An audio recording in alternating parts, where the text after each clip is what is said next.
You're listening to DruidCast episode 190.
Hello, my friends, and welcome to DruidCast episode 190. I am your host, Dave the Bard, and DruidCast is brought to you on or around the 20th of the month by the Order of Bards, Ovates and Druids. If you want to find out more about membership to the Order and our courses, you can do that at our website, which is at druidry.org. Opening the show, you heard Ostara from the album... Okay, I'm looking at these words, and I'm afraid I don't stand a chance. I'm going to have to spell this. It is SRDCE, that's the first word, then Z, and then Kamene, Kamene. I'm going to try it. Kamene. I'm sorry to all my Czech friends and listeners. I've just utterly destroyed your language. But I literally have no idea how to say those words. The band is called Delarain, and they are from the Czech Republic. And the album is fantastic. All of the links and information about the artists we feature in DruidCast is in the show notes. So do go and check those out, and I'll be sure to be playing more from Delarain on the show in the future. Now, if you go to the Order's Facebook page, which is at facebook.com/druidry, or the YouTube channel, which is youtube.com/OBOD, you will find that the chosen chief of the Order, Irma Burke, does regular streamed interviews with members and friends of the Order called Fireside Chats with Irma. They are lovely informal discussions, and one caught my ears recently. It was a discussion between Billy Stewart and Kate Collison about the newly created Bards, Ovates and Druids tartan, and I thought you lovely DruidCast listeners may also like to know about this tartan. Now, of course, there are a couple of parts where they show the tartan, and that might not come across as well in an audio-only format, but you can still watch the video, and the full interview is still on the Order's social media pages. It's only a little bit, the rest of it is fine for a DruidCast. So here is the fireside chat with Irma, featuring Billy Stewart and Kate Collison.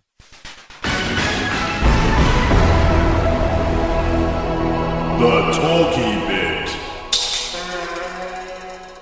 So we have an unusual chat today. I've got two guests, which is not my usual thing. One from the US and one from the UK. So I'm going to introduce Kate Collison, who's someplace in the UK, and Billy Stewart, who is in the US, whom he's been a guest before. And I'm going to ask Kate, just to start with you.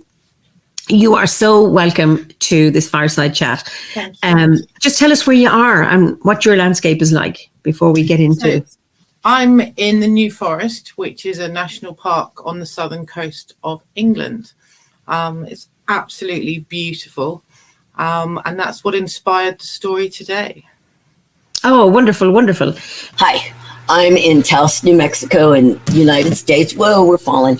I live on the foot of a mountain that goes up to 14,000 feet with forest all around me. And down where I'm at is, it's called the Taos, or Rancho de Taos, and it was once a beautiful ranch land.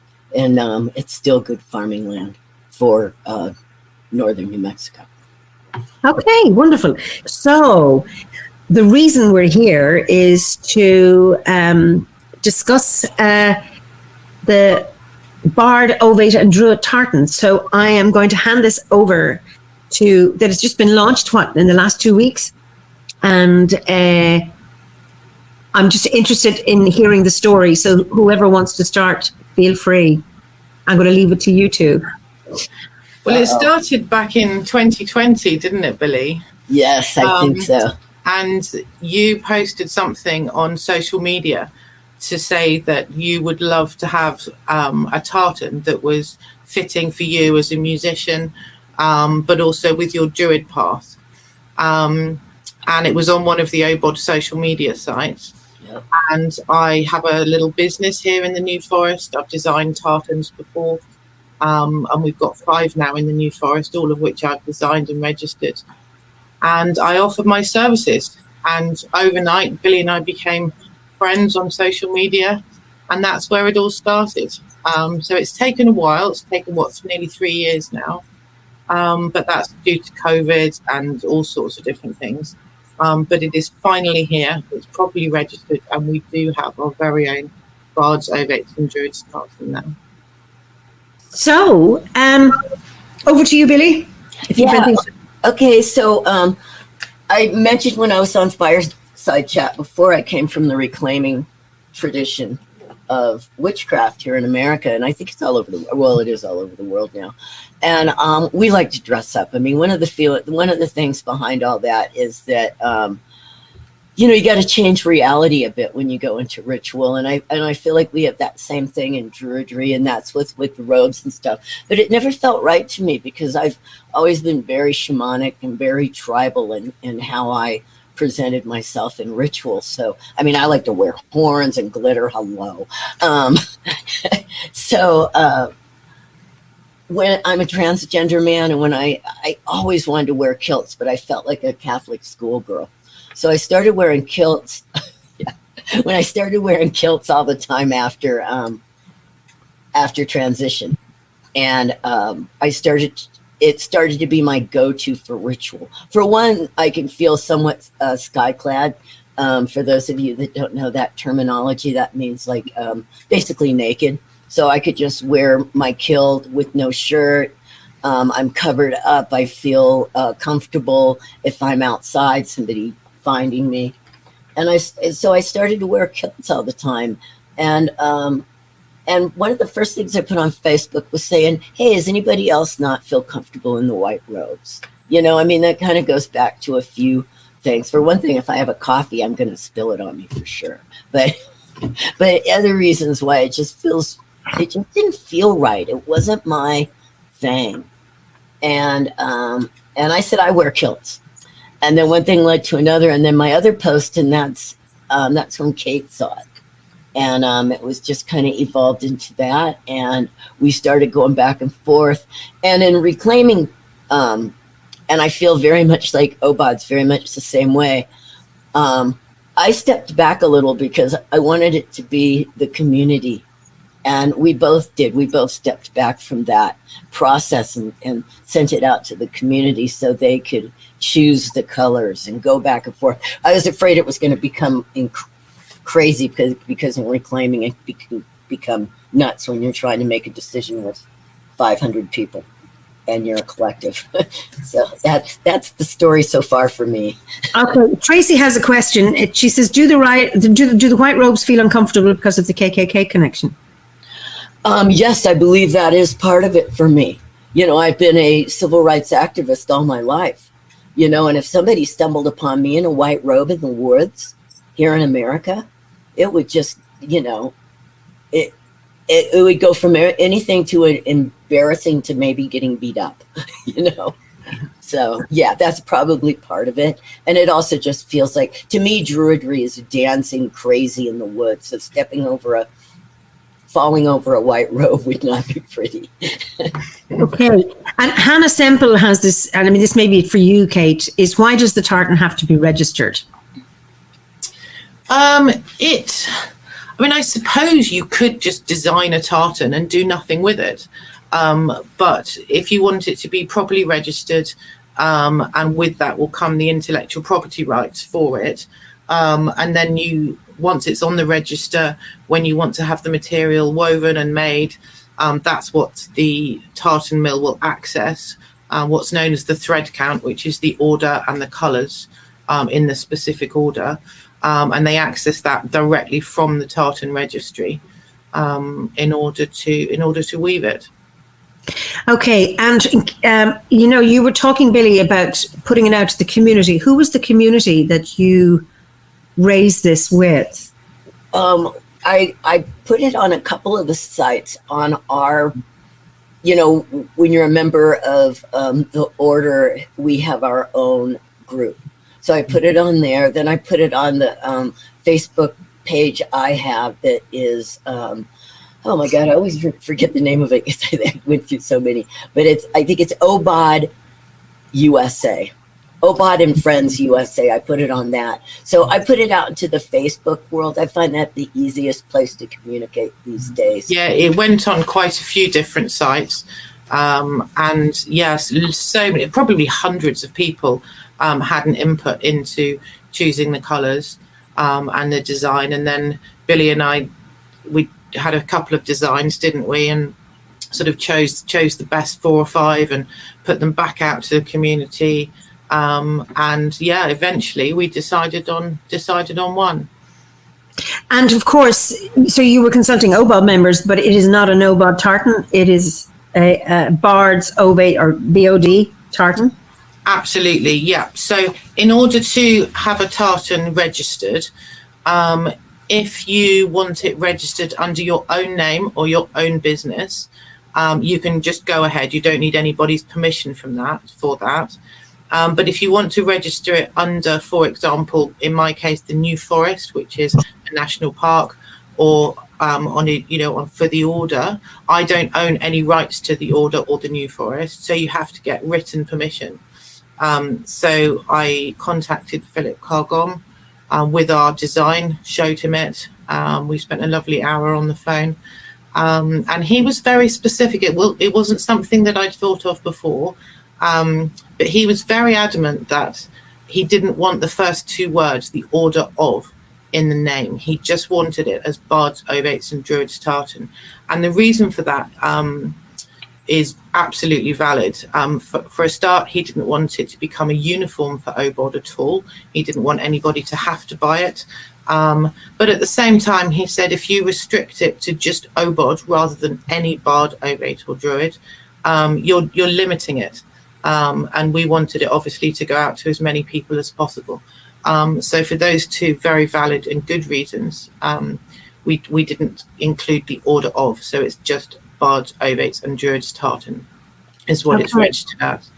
And he had to write me a permission letter, which I included in the application, signed and obviously on headed paper. And there's a question here from Tracy. Did you use the colours that relate specifically to the level Bards, blue, Ovates, green? Absolutely, yes.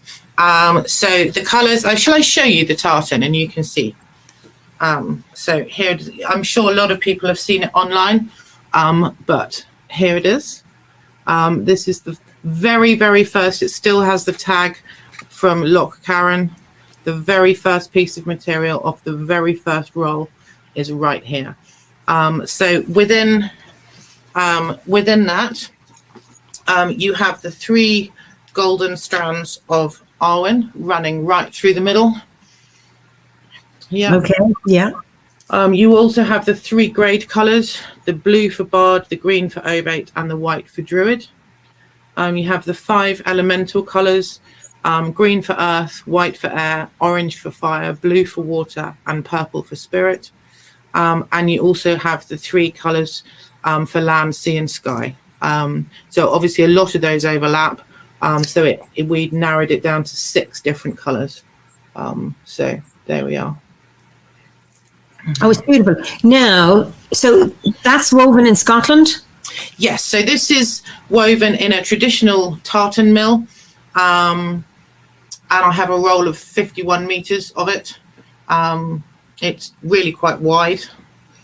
That's how wide it is, 1 meter and 1.40 m wide. And then this is obviously about 25 centimeters long, just a little bit here. So this is available to buy by the meter. But there's also another version, which you're quite keen on, Imar, aren't you? Yes. I ordered by mistake because I went online and that was the bit I saw. And I thought, oh, it's hand woven, or it's, freshly woven, because I have 2 tartans. I have a Campbell wraps, a Campbell and a Buchanan from Howard, my late husband. And that's what I was going to do. I was going to buy 2 meters of that tartan and make another wrap. And then I saw this and I thought, oh, they have a mixture of silk and merino wool. And I ordered it. Oh, and I said, it's already as a wrap. And then I saw the other bit, but I'm happy with my order and the fact that it's going to be woven. Good. So what I was talking about is the sort of, this is eco-friendly in itself because it's made in a 17th century tartan mill. It's pure wool. But this is even more eco-friendly. This is dyed with plant dyes and hand dyed, hand woven. And my friend Neil makes these. He's very talented. He makes them to order. So this is a scarf. Same design, slightly paler, I'd say, but that's due to the plant dyes. But when you register a tartan, you don't have to register the exact colour. So if you just you can just register as mid-green or dark blue or something like that. So the exact shade of colour is quite variable. They're quite happy with that.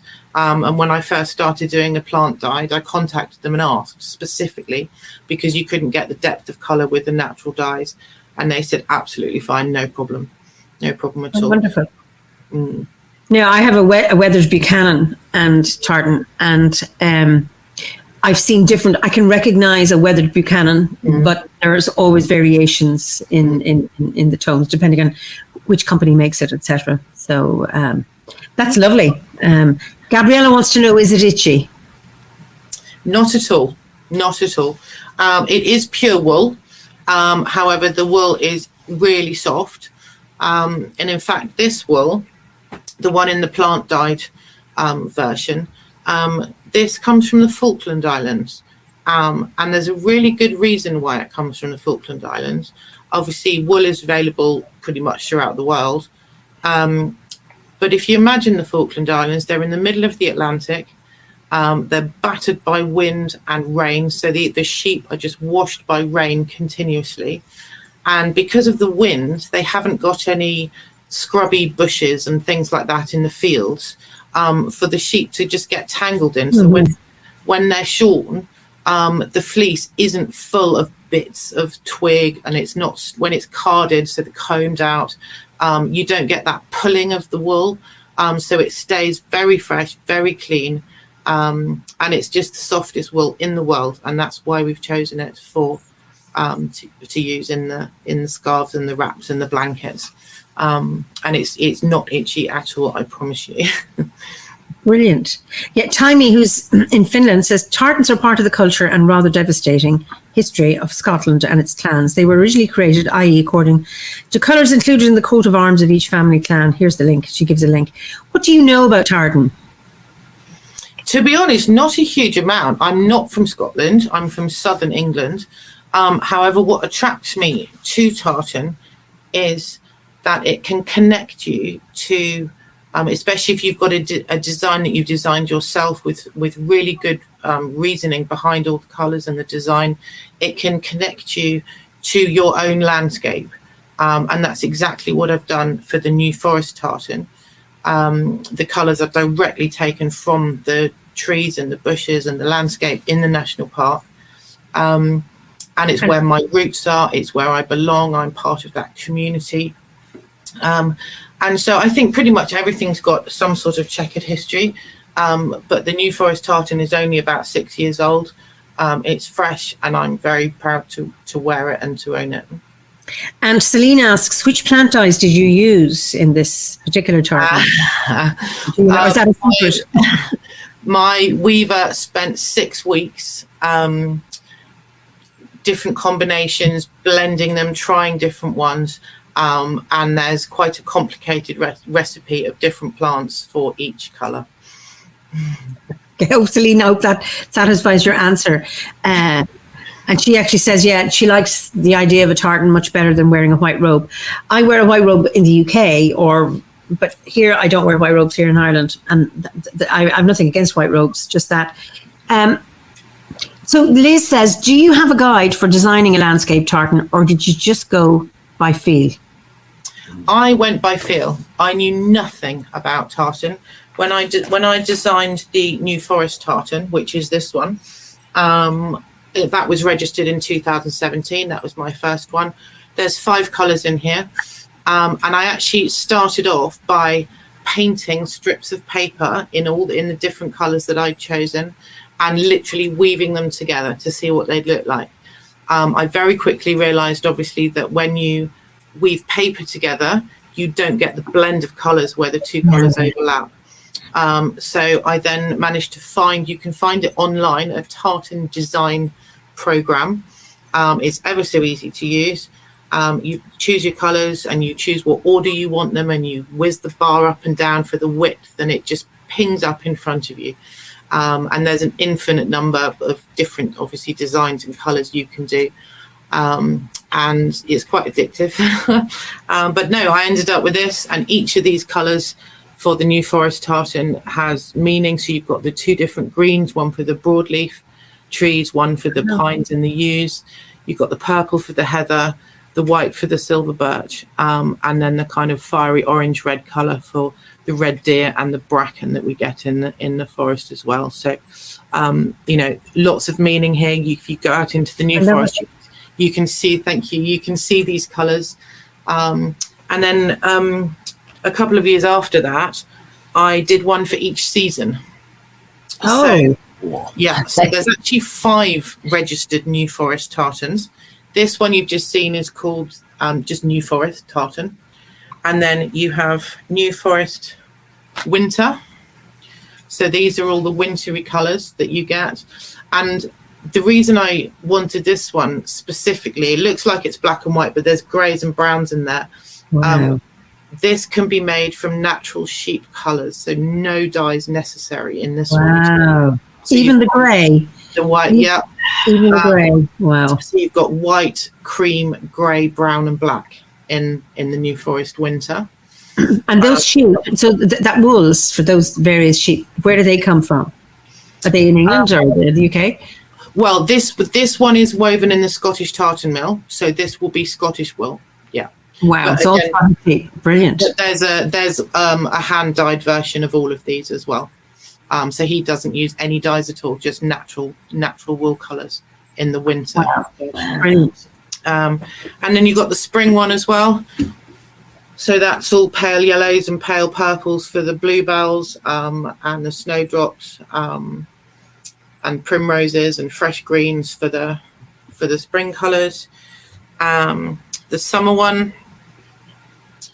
So you've got the yellows in there for the summer sun, the 2 blues, one for the sky, one for kingfisher blue. We get the most beautiful kingfisher with a flash of iridescent turquoise, so that colour's in there. Green as well, and then this sort of greyish colour just here, this is for the Solent, which is a stretch of water between Hampshire, where the New Forest is, and the Isle of Wight, and the coast, 26 miles of coastline are in the national park, so part of the Solent needed to be included as well. And then very vivid, we have the autumn, which is obviously autumnal colours, and you go out into the New Forest in the autumn and it's just like this. It's absolutely beautiful. So we've got five New Forest tartans, all the colours with deep meaning, directly connected to the landscape, and that's where the colours come from. Just before I forget it, what's your website that people are really interested? www.newforesttartan.co.uk.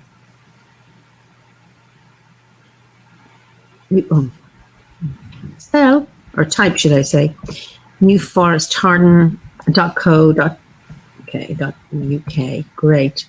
So people are really liking them, and just somebody was asking about the itchy bit. Wait a second. I've been wanting a bardic robe, but I'm allergic to wool.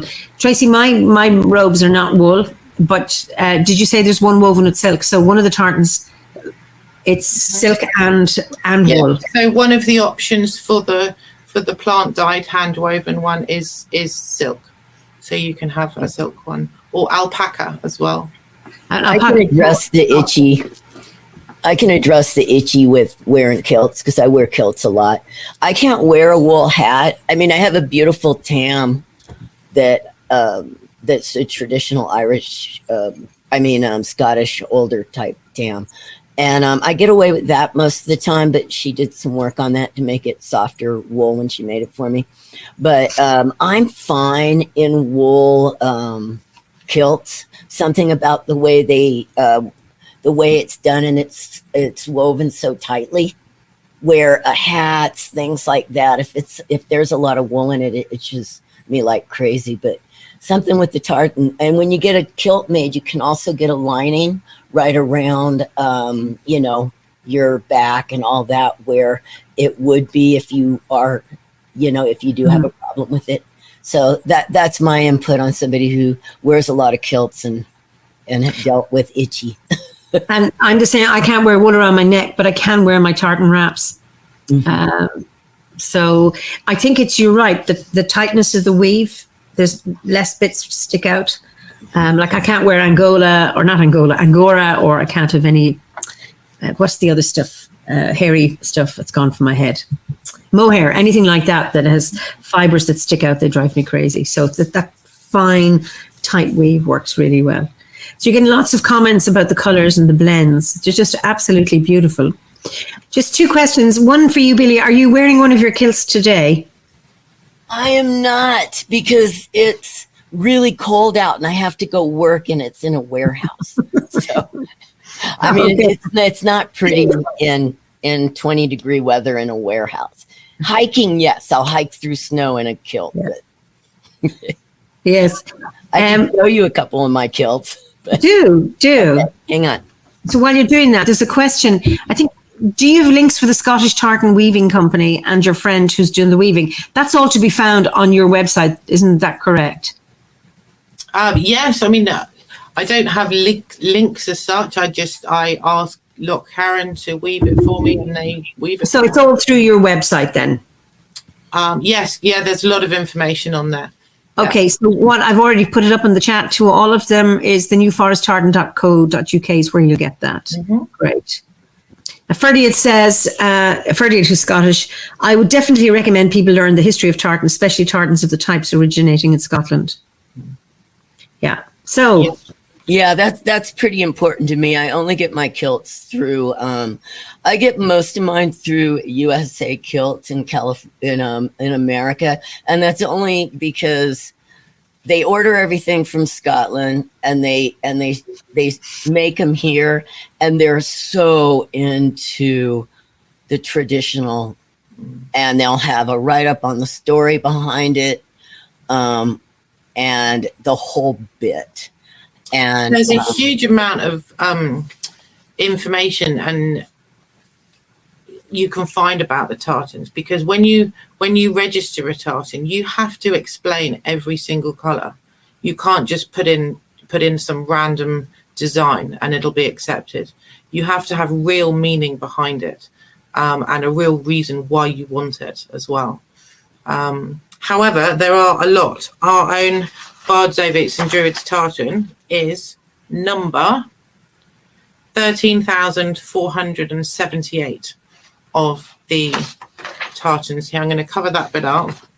But this is the number. Here's our certificate. The bit I'm covering up is what they call the thread count. So that's like the recipe for the tartan. It's the name of the color, the order of the color, the width of the color. And it's like the secret recipe of the tartan. And that's what Billy and I worked so hard on. But this is our certificate from the Scottish Tartan Authority. And it's number 13,478. So there's a lot of tartans already registered, but a lot of them aren't in use anymore, because when you register a tartan, you put on two restrictions. So the first one, you can say, as the designer, you can say who is allowed to wear your tartan. Now, some people design the tartans just for a wedding, for example. So it would only be the bride and groom's family who would be legally allowed to wear the tartan. However, for our Bards, Ovates and Druids tartan, we've said anybody can wear it, which is good.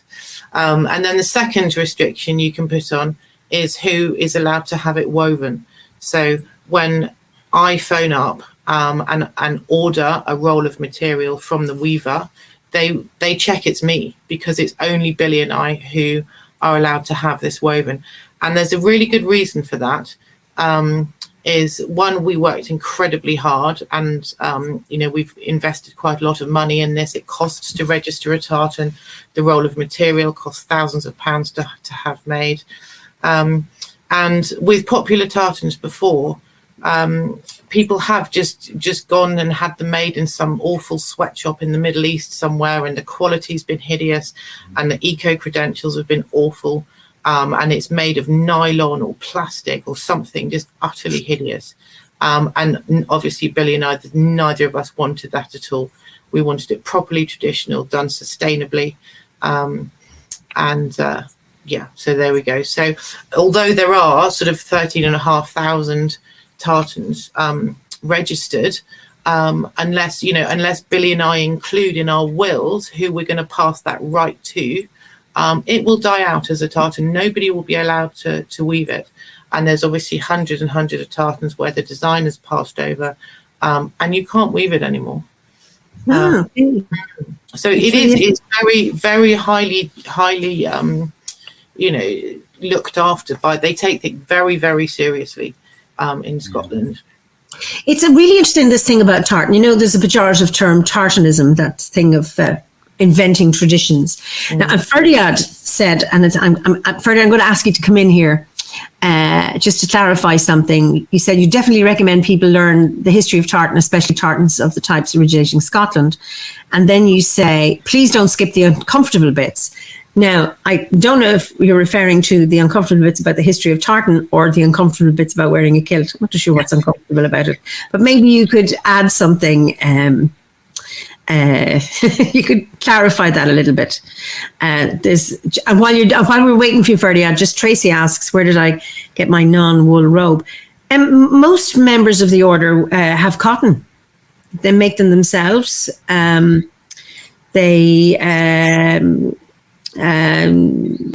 Cotton or silk. I happened to get my one in Glastonbury in a shop, but and I've one that was made for me, but you don't have to have wool. Most people don't have wool. So Gabrielle has velvet silk. She made it herself. Yeah. So Ferdiad, what do you mean? He's not coming on. He just says kilts are very comfortable, are very comfy. Yes. Anyway. Well, I'll show off some of mine real quick then. Okay. Thank you. All right. So this is a Stuart Hunter's Ancient, and it was made by and they're great craft people. Look at the buckles are great with Celtic knots on them, and so this, according to the website, and I had to pay extra for this particular tartan. This is you can get this through them too. That's a great kilt pin. Oh, wow. Yeah. Isn't that awesome? It's a wolf. This one, they said that it was, that a piece of this was found in a bog. Now,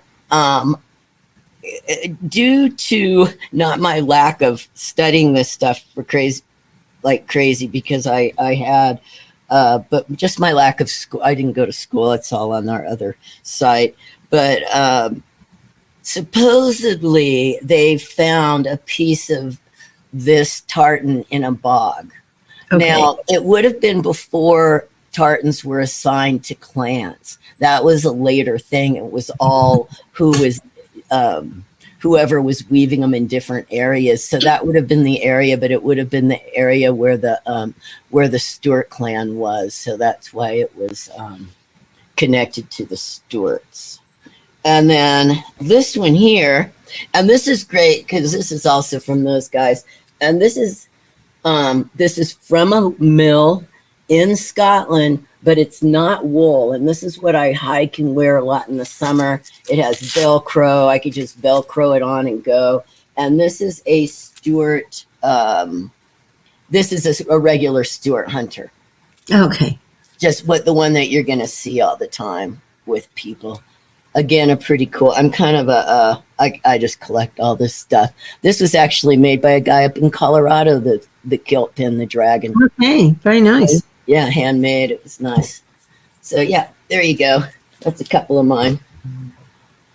Yeah, and thank you. And Ferdiad says, but the history of tartan is inextricably linked with deliberate attacks on Scots and Gaelic traditional ways of life. I mean, including prescription, dress laws, disarming acts, the statutes of Iona. That I do know there were times when the English banned the wearing of tartan by Scots people. Am I right, Ferdiad? So a lot of pain attached to that too. And I know there are Irish tartans as well, provincial ones, old ones. And I remember being in Scotland where in a tartan shop where Harold was getting his kilts, and the man showed me a huge big book of swatches they had designed tartans and registered them for each of the counties of Ireland so that they could wear them at Gaelic football and hurling matches. The only thing is they didn't correspond to the county colours, so it never took off. Oh. So it's really interesting, when you say, Kate, that you had to explain the rationale for each thread, each colour. Somehow they never went and asked Irish people about the county colours and what they might put in, so it never worked. No. So they would have had to have had some explanation, though. Maybe they had a different explanation for it, but if they're naming it after a county, they would have had to have got permission from some head of some county, the county council or something, to register it. I mean, maybe 100 years ago you didn't have to do that, but that is what you need to do now. Well, this is modern times, and it's really interesting because where I live in Kilkenny, and the colours for Kilkenny this is for the Gaelic football, the GAAs, black and amber, and the Kilkenny kilt was something like green and blue. It's like it just had made no sense at all. So obviously, Kilkenny people are really wedded to their county colours, but I don't know how that was. Freddie, just coming back to, there's also a long history of Scottish culture being sold off as a commodity, as history in the Highland clearances and the co-opting of Scottish tartan and its reinvention by Victorian aristocracy. So it's quite loaded, the history around tartan and yeah. Yeah, myself as an American starting to wear them really goes back to my deep ties in my pagan practices. As a kid, I was always looking for God under a rock, and as I grew older, of course, I found paganism and witchcraft, originally American witchcraft, and then into Druidry 8 years ago. And for me, I just can't explain it. The first time I heard bagpipes at a Renaissance fair, and we were really, really displaced. Different DNA things come back, and it's always different, but it's anywhere from 40 to 60%. And my family's been here for a while, and the rest is something else over there in the British Isle. I'm Welsh, I'm English, and I'm Irish, and I can't explain it. It was before I knew anything. When I heard the bagpipes at a Renaissance fair, I never heard this stuff. I was this little punk kid living on the streets of Los Angeles. I was a mess when I was in my very early 20s. And I'm working at Renaissance fair, and then I see the tartans, and it woke something up in me that I can't explain. And being in early paganism in America, I started doing this stuff in the early 80s, and, we appropriated every god there was out there. But when I started working with gods of my ancestors, it was like, at least this is my experience. Everybody in Ma'obad has a different experience. I had this direct feeling come through me. Like I suddenly believed in the gods, and it's the gods of that land that my ancestors came from. And the same thing when I put on a kilt, especially after I transitioned, when I put on a kilt, I ordered one in the mail, and when it came and I put it on, I just can't explain what it felt like, It is deep, it's ancestral, it's somewhere deep in my bones and my DNA, and it's really different for me. It's quite spiritual. I don't go to a bunch of Celtic festivals. I do play Irish music or Celtic music, but man, so I just want to put that out there, that at least for myself, it just went deep. Yeah. And I think, Ferdy, it's coming back in the same way I'd fight tooth and nail against folkism and Druidry. There shouldn't be folkism in tartans either, but knowledge and respect go a long way. And it seems, we're having a a respectful conversation about all of this and what it means. And Morgana says, Billy, that's so much of how I feel when I wear my family tartan. Yeah, it's I'm just saying. I have done a little bit of research on trying to find the earliest tartan I could. And I've got a few books on tartans. One's a very good one called Tartan and Tweed. And in there, it says that the earliest one ever found, now we're talking about actual tartan material found rather than just written records, was in the 16th century. And all it said was it was in the mountains of Eastern Europe. So to me, when you talk about a tartan and a design and a pattern having meanings and the colours, in my head, I imagine that you had these people, these villages, nestled in amongst the mountains. There's absolutely beautiful alpine, and they obviously weave their own material using the plants that were available to them. So each valley would obviously have its own microclimate, and that's how the colours kind of got connected to a certain village. That village had a lot of those plants nearby, so therefore their tartan was dyed with those local plants. And over time, the design, you could recognize what village or what family people were from because of the design of the tartan. And to me, it's connecting to your family, to your roots, to your ancestry, to where you're from, to the land. And like Billy said, it goes deep. It really does. So I get what people are saying about the history of the tartan, but it goes further than that. It goes deeper than that. It goes back much, much further than that. For me, anyway. So there we are. Yeah, and Ferdiad, vernacular tartans really are an expression of the landscape they're from, the wool and the plant dyes. Absolutely. I'm just just fascinated with the dyes that you're using in the New Forest for the one, like the one I ordered, and just hearing the story. I mean, that your winter tartan, that it's just so cheap. I find there's something so magical about that it's like it's so simple. It's like it's there around you, and it's about, here it is, the landscape is providing this. And I mean, you're talking about an array of colors with undyed sheep wool. And it just shows how important the black sheep of any family is. Absolutely right. Yeah, there it is. Running through. We all are sort of. All us druids. And that thing about your tartan, or the colours, are an expression of your landscape. And it's about honouring that landscape too. I don't think I've used that word yet. But you don't have to go around shouting about honouring your landscape. It's just a feeling that you get when you wear the tartan. You know it, and especially with the New Forest tartan. I've been doing this about sort of 6 years now, and you do see it around and about, and you don't have to say anything. You just know that person feels it too. They've got those roots. They've got that connection. Because we're very lucky in the New Forest. We've got this way of life called commoning, where there's certain rights that you can have if you live in certain properties. You don't have to own them. You can rent them, and it applies to land as well. And that's the right to turn out stock. So we've got you might have heard of the New Forest pony.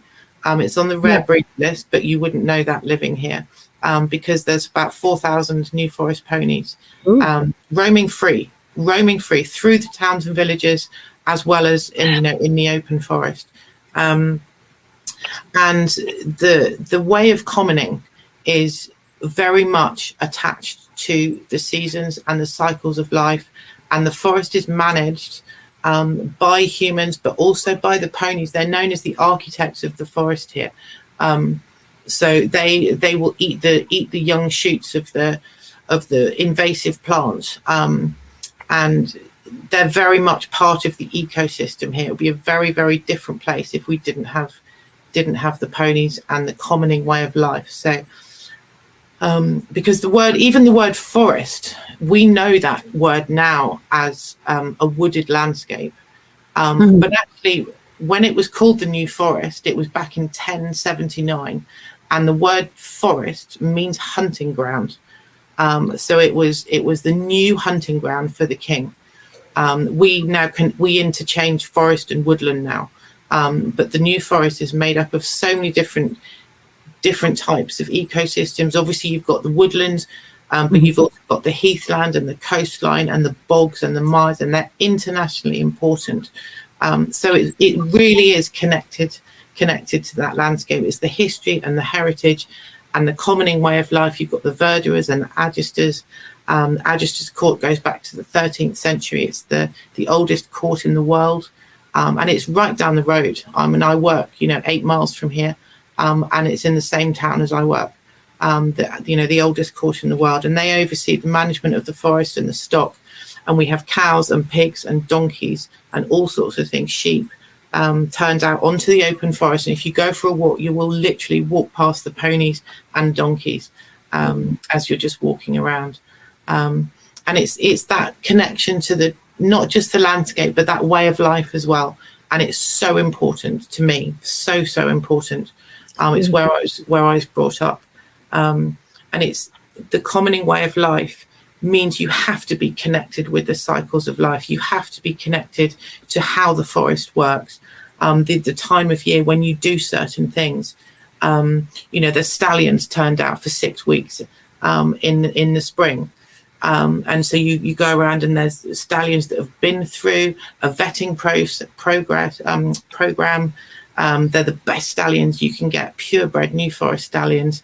And it's a matter of huge pride. If you own one of those stallions and you get the permission to turn it out onto the forest, that's lifetimes, generations of breeding to get the stallion good enough. And that way of life, that pride and that tradition and connection to the land and to the national park runs deep. It really does.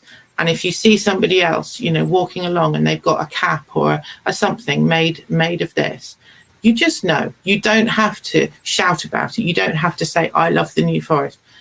You just know. And it's an incredible feeling. Wow. So Ben Stinson says that Peter Owen Jones did a wonderful documentary on commoning. It was a beautiful insight into such a vivid living connection. So are you saying that the ponies aren't there all the time, or the stallions are kept, and then they are only the good ones or the pure ones or whatever are let out to cover the mares? So up to 30 years ago, we had about 100 stallions running on the forest all year. And obviously there were a lot of foals. The quality of those foals was in decline.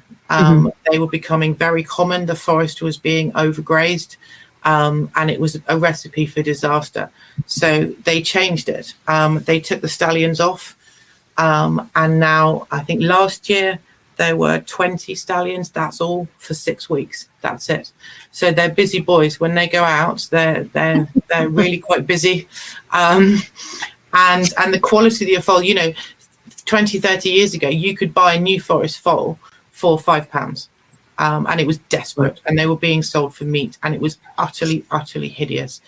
And it's completely turned tail now. And now for a decent, little New Forest pony foal, you're looking 4 figures, which is a phenomenal turnaround, because they are on the rare breeds list.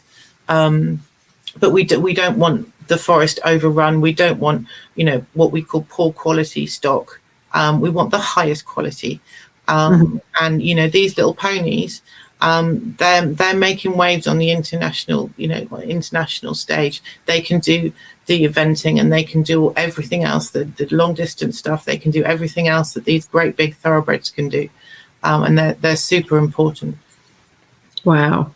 I did not know this about the connection with horses and New Forest. Thank you. Very welcome. Beautiful. And Bernard says, we often forget most of us are common people. The New Forest has a very special atmosphere. That's lovely.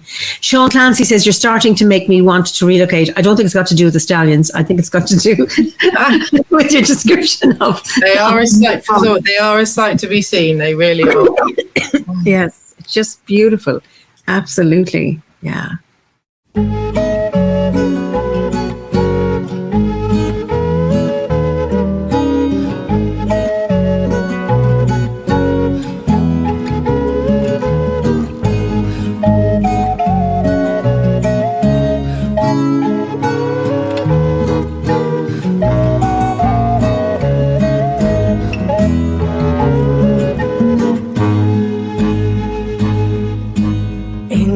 I cries, Holy King, for your solstice bell to ring through the frost and through the snow, where the foxes a hunting go, where ne'er a leaf stirs on the tree.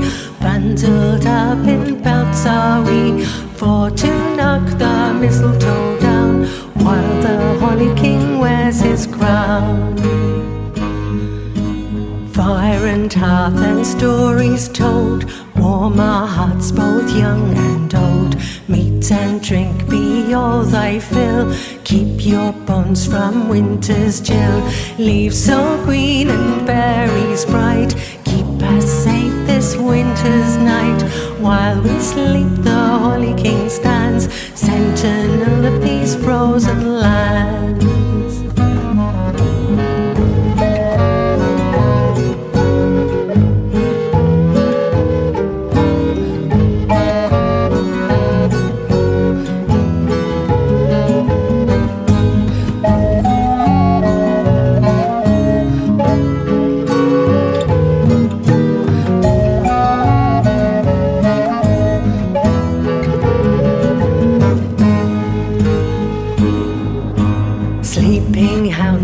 Up his ears, what's that thunderous sound he hears?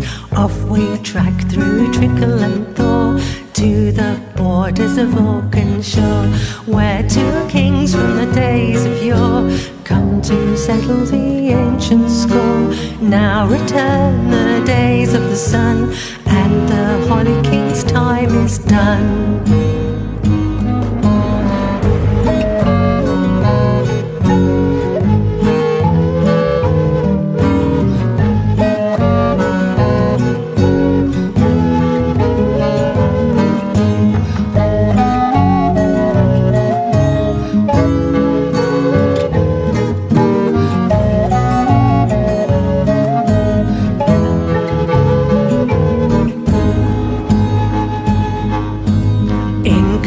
I cries, Jack, Jack, Jack, for to cast the darkness back.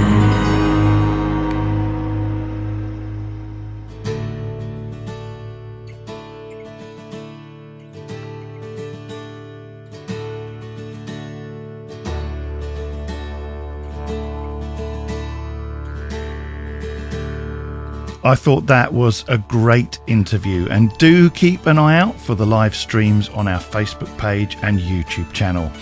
There are fireside chats with Irma, and also every Monday at 8 p.m. there is a tea with a Druid, so plenty to watch and plenty to inspire. The interview was followed by The Holly King, which is the new single from folk singer Kim Thompson. Thank you so much for sending that in, Kim. It was beautiful. Well, this music means we're approaching the end of the show, but before I go, let's have the results of last month's competition.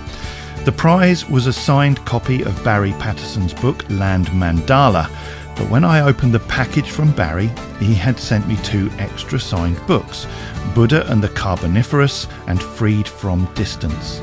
So the winner this month has 2 extra books in their prize, and the question I asked last month was, one of Barry's great influences is a famous English poet and artist.